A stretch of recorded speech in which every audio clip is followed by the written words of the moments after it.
আসসালামু ভিউয়ার্স, আজকে আমি দেখাবো হাতে মাখা পাঙ্গাস মাছ ভুনা। প্রথমে নিয়ে নিচ্ছি রসুন,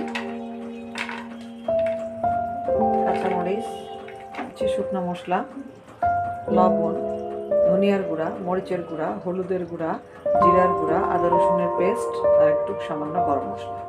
দুটো বড় সাইজের টমেটো, এরপরে দিয়ে দিচ্ছি রান্নার সয়াবিন তেল, দিয়ে সব কিছু সুন্দরভাবে মেখে নেব প্রায় 2 থেকে 3 মিনিট ধরে।